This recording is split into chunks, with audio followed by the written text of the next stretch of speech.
Horror ಮಾದೆ day 29 of competition ಪೆಪ್ಸಿರಿ. ಇವತ್ ಬೆಳಗ್ಗೆನೆ ಹೋಗಿ ಸೈಟ್ಸ್ ಸ್ಟಾರ್ಟ್ ಮಾಡ್ಕೊಂಡೆ. 6 ವೇರಿಯೇಷನ್ ಸೈಟ್ಸ್ ಮುಗಿಸ್ಕೊಂಡೆ. Front back side single hand ಆಮೇಲೆ ಟ್ವಿಸ್ಟ್ ಎಲ್ಲ ಮುಗಿಸ್ಕೊಂಡು ರೂಮ್ ಬಂದು ಫಸ್ಟ್ ಮೀಲ್ ರೆಡಿ ಮಾಡ್ಕೊಂಡು ಮತ್ತೆ ಮೀಲ್ ಎಲ್ಲ ರೆಡಿ ಮಾಡಿ ಸೆಕೆಂಡ್ ಮೀಲ್ ನ ತಿಂದು ಸ್ವಲ್ಪ ಫ್ರೆಶ್ ಅಪ್ ಆಗಿ ಮತ್ತೆ ಥರ್ಡ್ ಮೀಲ್ ಎಲ್ಲ ಕ್ಯಾಲ್ಕುಲೇಟ್ ಮಾಡ್ಕೊಂಡು ತಿಂದು ಸ್ವಲ್ಪ ಹೊತ್ತು ಮಲ್ಕೊಂಡೆ. ಆಮೇಲೆ ಜಿಮ್ಗೆ ಹೋದೆ.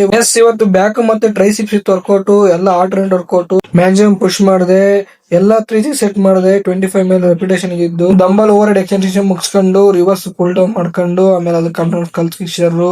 ಇವತ್ತು ಲಾಸ್ಟ್ ಡೆಡ್ ಲಿಫ್ಟ್ ಮಾಡಿದ ಕಂಟ್ರಿ ಸಖತ್ತಾಗಿತ್ತು. ಆಮೇಲೆ ಇಂಕ್ಲೈನ್ ಟ್ರೈಸಿಪ್ ಡಿಪ್ಸ್ ನ ಮುಗಿಸ್ಕೊಂಡು ಕೋರ್ ಸ್ಟಾರ್ಟ್ ಮಾಡ್ಕೊಂಡೆ. ಕೋರ್ಗ್ ಅಷ್ಟೇ 2 ವೇರಿಯೇಷನ್ ಮಾಡ್ಕೊಂಡೆ. Decline leg raise, crunches, alternate crunches ಮಾಡ್ಕೊಂಡು ಬಾಡಿ ಕಂಡೀಷನ್ ನೋಡಿದೆ.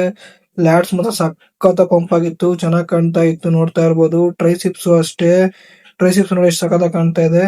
ಆಮೇಲೆ ಜಿಮ್ ಅಲ್ಲಿ ವೇ ಪ್ರೋಟೀನ್ ಕುಡ್ಕೊಂಡು ರೂಮ್ ಬಂದು ಲಾಸ್ಟ್ ಮೀಲ್ ತಿಂದು ನನ್ನ ಡೇನ ಎಂಡ್ ಮಾಡಿದೆ. Thank you so much.